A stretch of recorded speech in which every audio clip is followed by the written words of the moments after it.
Bang Adri nih, Ya. kita bahas tentang Gajah Mada. Hmm. Jadi Gajah Mada ini kan yang kita tahu kan sosok itu kan digambarkan pendek, dengan perutnya buncit, rambutnya bergelombang, itu kan patung-patungnya gambaran itu. Sedangkan ada yang bilang nih orang-orang Nusantara zaman dulu itu tinggi-tinggi. Bahkan ketika orang-orang Eropa datang ke Nusantara itu, orang-orang Eropa tuh kalah tingginya sama orang Nusantara. Dan ada lagi buktinya kan kalau kita lihat makam-makam itu kan yang zaman dulu itu kan panjang-panjang ya. Artinya mereka orang Nusantara tuh dulunya tuh tinggi-tinggi. Nah, terkait Gajah Mada ini sebenarnya bagaimana aslinya sosok Gajah Mada? Ya, kalau sosok Gajah Mada ya yang pernah saya lihat ya,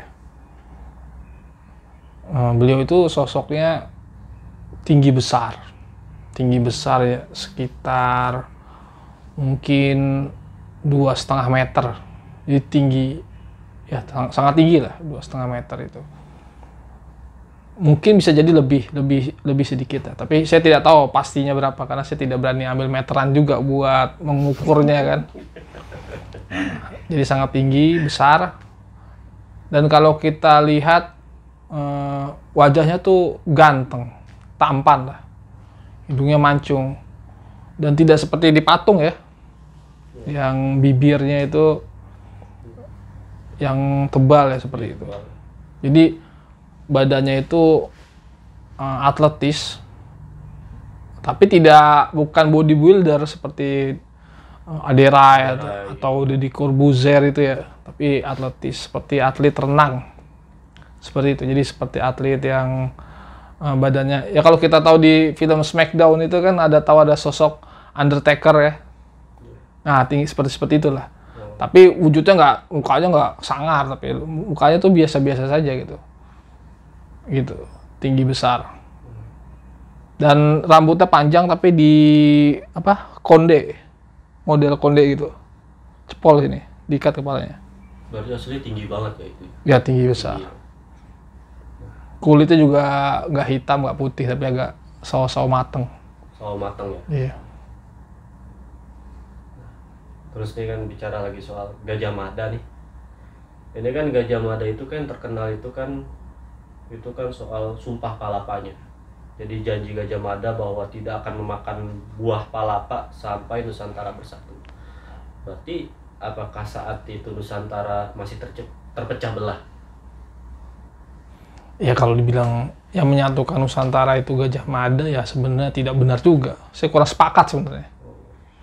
Itu kan hanya ya buku sejarah ya. Sebenarnya jauh sebelum Gajah Mada ini Sumpah Palapa itu menyatukan Nusantara. Mungkin dia terpecah saat itu kan. Tapi sebelumnya itu sudah dipersatukan. Sudah menyatu ya? Sudah menyatu. Nah itu sejak zaman Pajajaran. Oh, Pajajaran. Itu gimana tuh Pajajaran itu? Nah, Pajajaran ini kalau kita lihat ya di beberapa sejarah-sejarah yang ditulis oleh tokoh-tokoh Portugis itu kan ya, itu dikatakan bahwa Pajajaran itu adalah kerajaan yang terinspirasi namanya dari pohon tumbuhan namanya paku jajar, pohon paku jajar. Jadi sejajar-sejajar itu, menurut saya itu tidak masuk akal. Masa iya suatu kerajaan besar itu terinspirasi dari sebuah tanaman?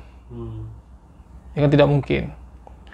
Nah itu banyak sekali versi-versi tentang paku jajar, atau juga ada yang dibilang antara Kali Ciliwung dan Cisadane yang lurus ya kan, sejajar gitu kan, ada versinya seperti itu.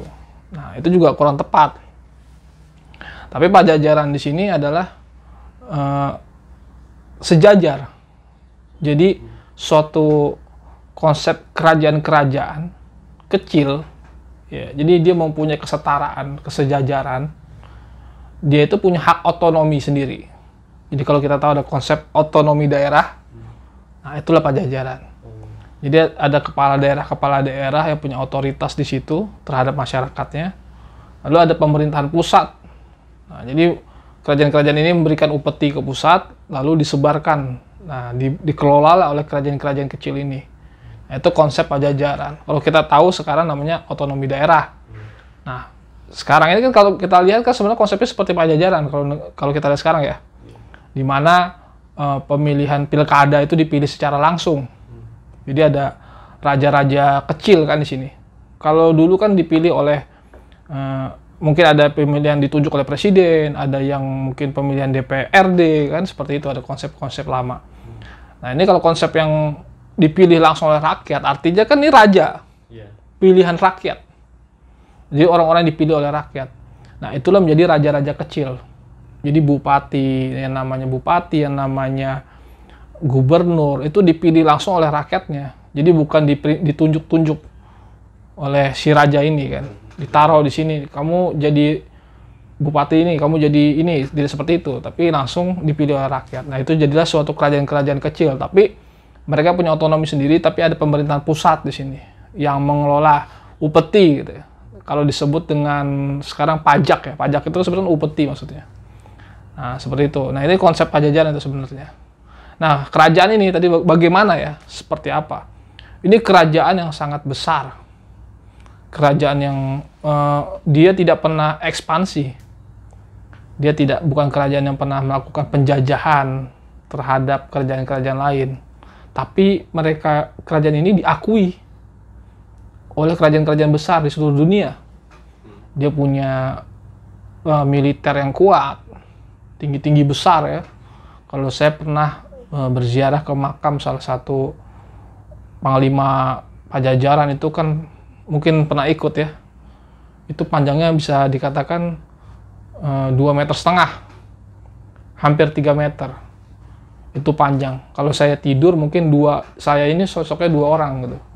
Saya udah tinggi, bisa lebih tinggi lagi gitu. Nah, itu gagah-gagah, kuat-kuat gitu. Nah, juga persenjataannya canggih-canggih pada saat itu.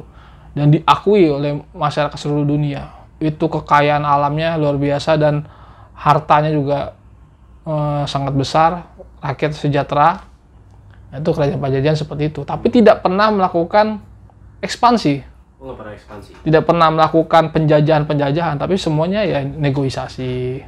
Bahkan dikatakan Portugis itu kan juga tidak pernah perang dengan Pajajaran kan, sehingga mereka menulis-nulis saja gitu, menulis, dan mereka melakukan kerjasama secara ekonomi.